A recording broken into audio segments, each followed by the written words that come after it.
Welcome back to Chapter 16 of Defender of Dirt. I'd gotten sidetracked from putting my books in order by rereading one of my favorites. When the doorbell rang, I jumped about 2 feet because it was louder than our old one. But I went right back to reading this confusing time travel part, and seconds later, I jumped again. Sam had found his rocket balloons and set one off down the hall. "Damn, can't you do that outside?" I yelled. "Rachel, Sam," Mom called up the stairs. "You have a visitor."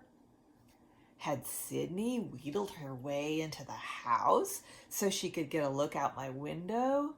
I opened the door just in time to see May bobbing up the steps.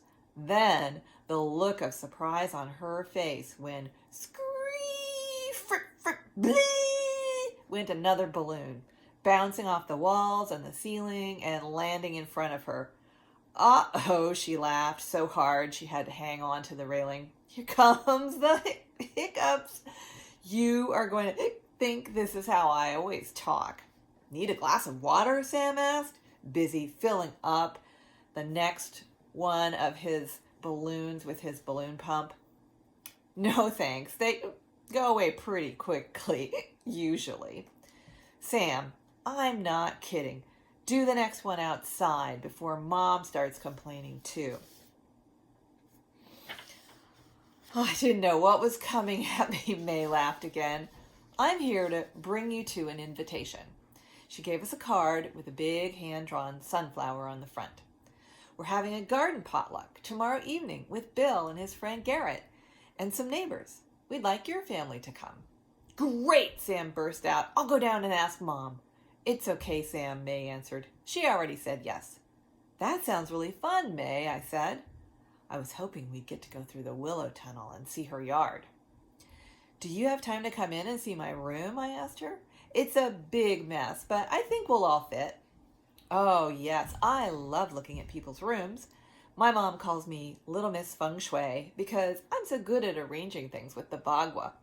"Feng what?" Sam asked. He lets nothing get past unexplained. What?" "The Feng Shui bagua is kind of a map of the best way to arrange your home so that the energy flows through well." "Yeah, I think I've heard of that," I said. "I don't think the energy is flowing much at all in here right at the moment. It must be bumping into the boxes and piles of stuff." "How about some screaming rocket balloon energy?" Sam cracked. "I bet that could move through here fine." "That would be some pretty frantic chi, though," May exclaimed. That's the Chinese word for energy, or ki in Japanese. "I wouldn't suggest that in a room this size." "You hear that, Sam?" I joked. "Take those balloons back and zap your own room." "Maybe when you've finished unpacking, I could help you," May offered. "We could sort out how you want to place things according to the bagua." "Hey, I'd like that. And in the meantime, if you're going to keep your bed under that sloped ceiling, it would help to hang a crystal there." "Huh? What for?" Sam questioned. May got a twinkle in her eye that reminded me of Bill. "Sounds funny, I know, but the crystal's said to help balance energy as it moves through places like that. It's all about balance." "That seems kind of weird," Sam said. "Maybe you could help with my room, too. It's just so large. I can't decide where to put stuff." Gloat. "Why not shove everything up against the walls and have a big balloon launching stadium?" I suggested. Meanwhile, May had been drawn, just like I was earlier, to the window. "Wow, you do have a nice view from here. I can't see the herb spiral so well from my window."